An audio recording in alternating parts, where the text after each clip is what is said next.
everybody. I'm Jana Ricker, the principal of Hal Hennard, and I'm going to read to you Chapter 3 in our Lemonade Wars. Okay. Joint Venture. Joint venture. Two or more people joining forces to sell a certain amount of goods or to work on a single project. When the goods are sold or the project is finished, the joint venture ends. Okay. Your sister is really... Shut up, said Evan. Huh?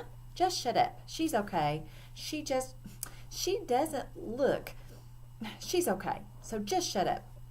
You okay? Said Scott, holding up his free hand to show he meant peace. Evan was getting abused on both sides. The heavy cooler was banging against his inside leg with every step, and the plastic chairs were scraping against his outside leg. Bruised and bloodied, he thought to himself, all for the fun of hanging out with Scott Spencer.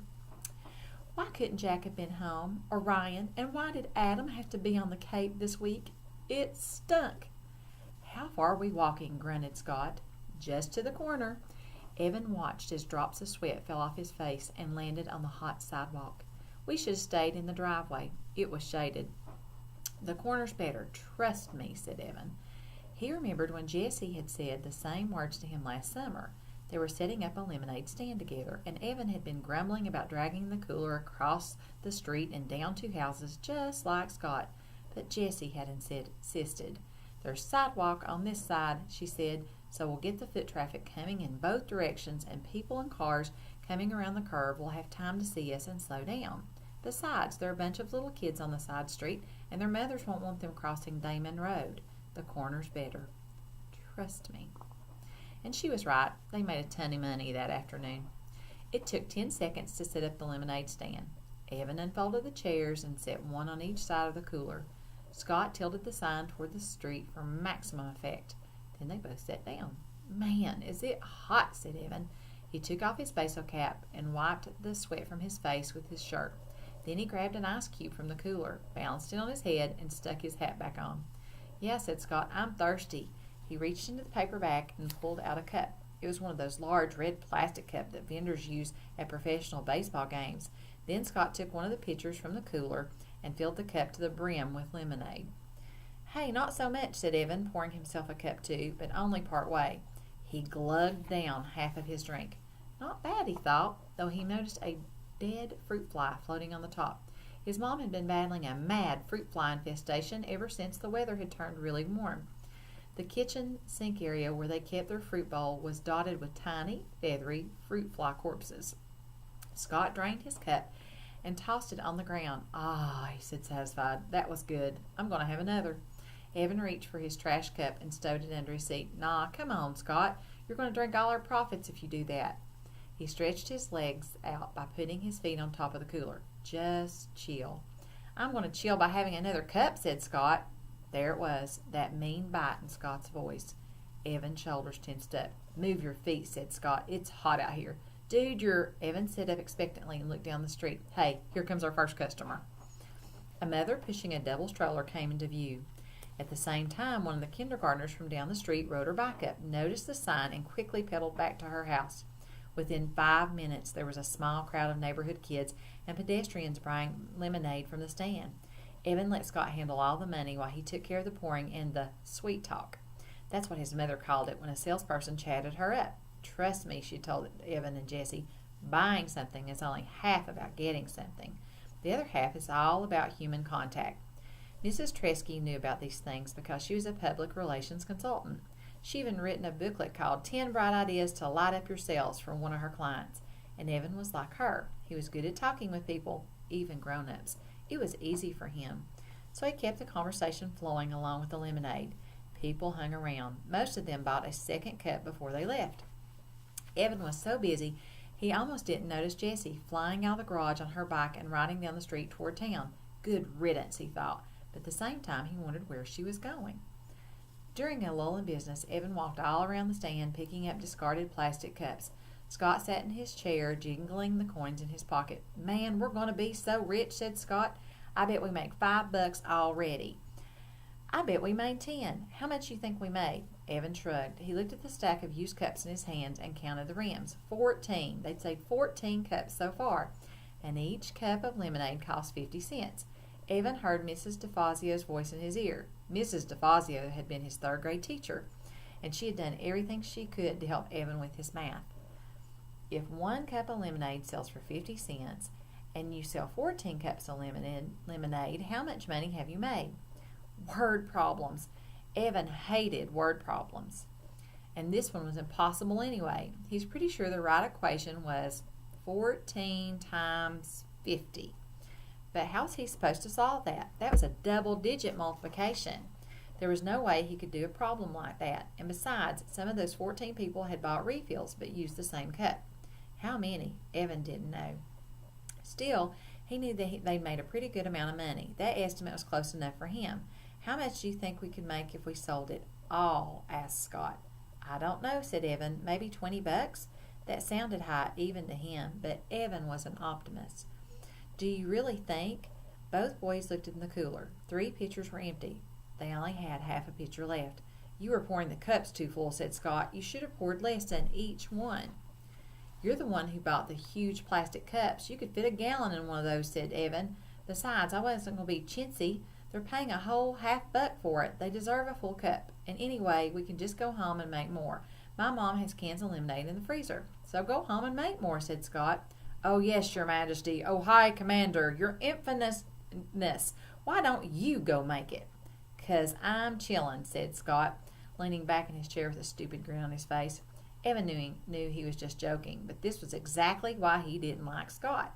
He was always thinking of himself, always looking for some way to come out on top.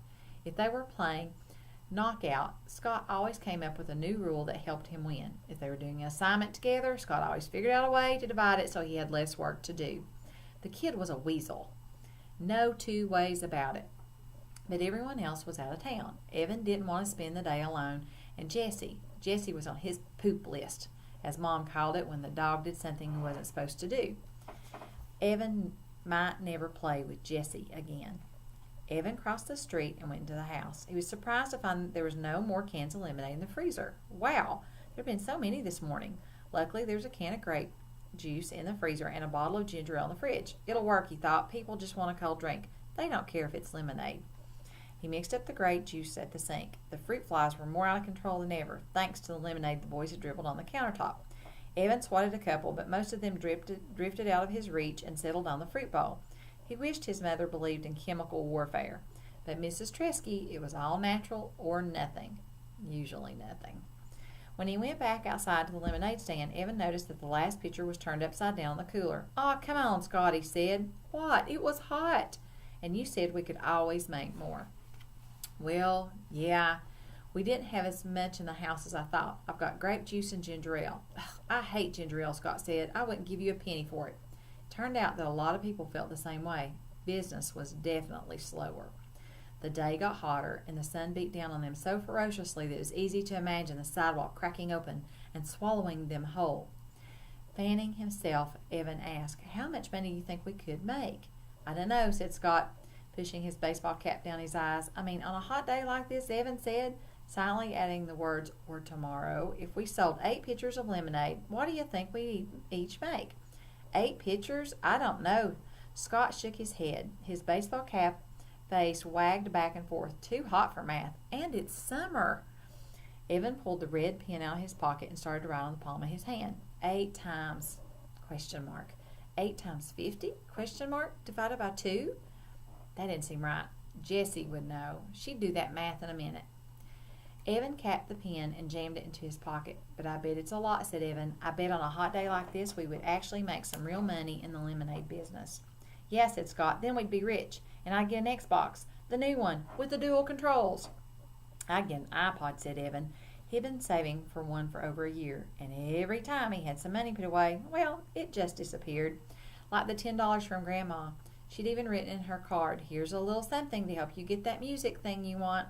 But the money was gone. He treated Paul and Ryan to slices of pizza at Townhouse. It had been fun. "That would be so great, to listen to music whenever I want," said Evan. "I could tune you out," he added in his own head. They sat in silence, feeling the heat suck away every bit of their energy. Evan was hatching a plan. The heat wave was supposed to last at least 5 days. If he and a friend, not Scott, set up a lemonade stand every day for 5 days, he'd definitely have enough to buy an iPod. He imagined himself wearing it as he walked to school, wearing it on the playground. Hey, Megan, yeah, it's my iPod. Sweet, huh? Wearing it to class when the teacher droned on about fractions and percents. Nah, but it would be cool. At least there'd be one thing that didn't totally stink about going back to school. After 2 hours, they decided to call it quits. Sales had dropped off fast and then stopped altogether. Hey, did you notice something? Asked Evan, stacking the chairs. What? Said Scott. We started staying. Most of our business came from that direction. He pointed down the street toward the curve in the road. But after an hour, not one person who walked past us from that direction bought a cup. Not one. They said, no thanks, and kept on walking. Why do you think? Dunno, said Scott. Boy, you're a real go-getter, said Evan. You know that. Scott socked him in the chest, but Evan defended and knocked Scott's hat off. While Scott was scrambling for his hat, Evan said, let's hang here for a minute, okay? And set off down the street. As soon as he rounded the curve, he knew why business had fallen off so badly. There was Jesse and Megan Moriarty from his class. They were standing inside a wooden booth, and their sign said it all. Lemonade, frosty, delicious, thirst-quenching. Wow, only 50 cents per cup. By the looks of it, their business was booming. Evan watched as Jesse accepted a fistful of dollar bills from a mother surrounded by kids. At that moment, Jesse looked up and saw him. Evan had a weird feeling, like he'd been caught cheating on a test. He wanted to run and hide somewhere. Instead, he froze. What would Jesse do? Evan couldn't believe it. She sneered at him. She cocked her head to the side and gave him a little, I'm so much better than you smile. And then she waved the money in her hand at him. She waved it as if to say, look how much we've made selling lemonade. Bet you can't beat that. Evan turned on his heel and walked away. Behind him, he could hear Megan Moriarty laughing at him, clear as a bell. And that's the end of chapter 3. I hope you enjoyed it.